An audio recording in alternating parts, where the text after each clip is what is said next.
ครับบุญ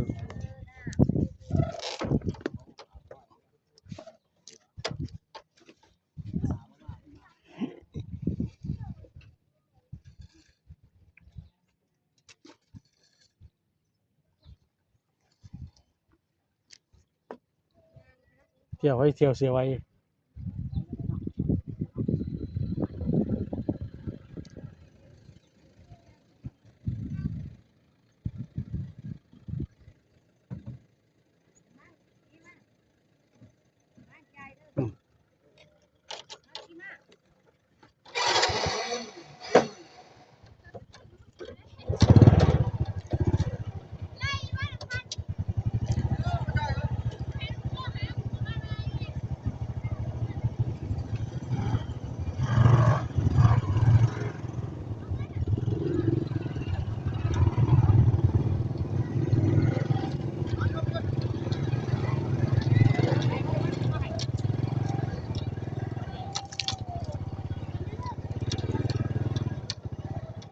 โอ้ย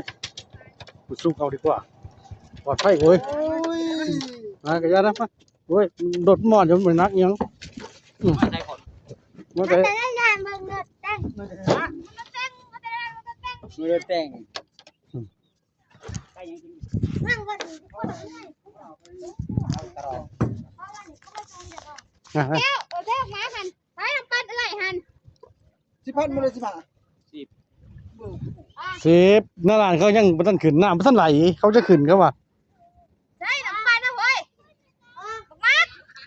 ใช่น้ำปั้นกูหัน ว่านี่เอื้อยเด้อน้องเฮ้ยผู้ใดสิเอาหัวมื้อนี้ทุกคนน่ะอ๋อ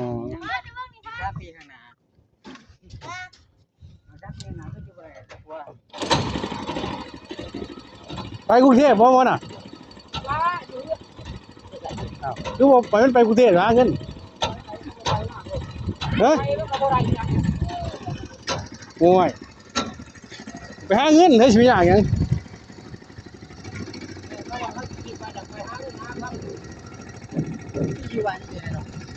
ไว้สิได้แต่พวกนี้กูลาไว้มันก็จะเข้าไปเด็ดกองไม่ได้หรอกกินกันอยู่ในเรือนได้ไปเด้อนั่งด้วย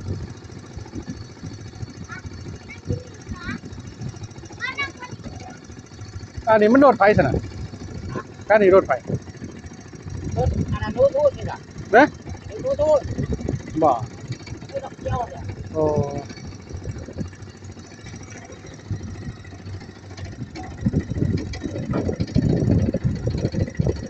บริเขาหาเงินเก่งอย่างนี้เนาะ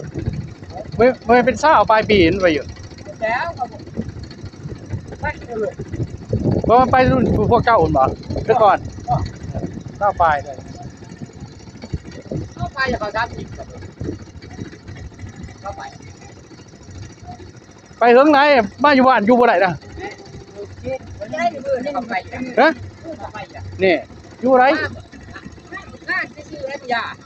นี่ไม่อยู่บ้านอยู่บ่ได้เพราะว่ามันสิ้นดิต้องการได้เงินซุมื้อแต่งเงินบ่ได้เงินเด้ซุมื้อเข้าใจอยู่เด้อแต่ว่าตู้มัน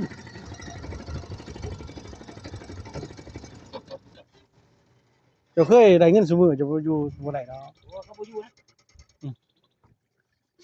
เป็นเคยก็แต่ยังหอยไป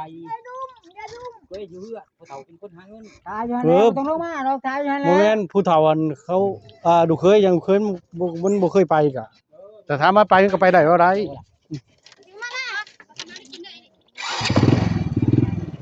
ยังจะกินข้าวบ่นี่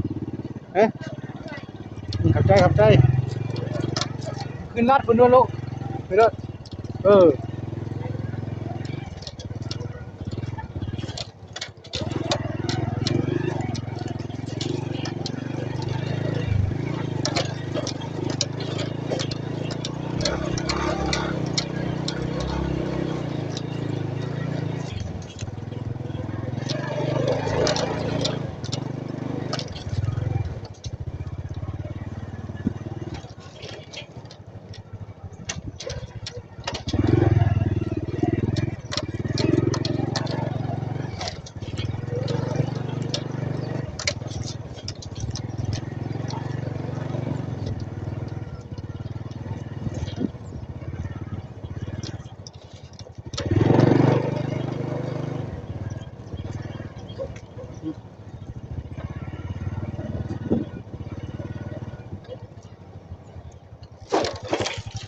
Cái này ghê.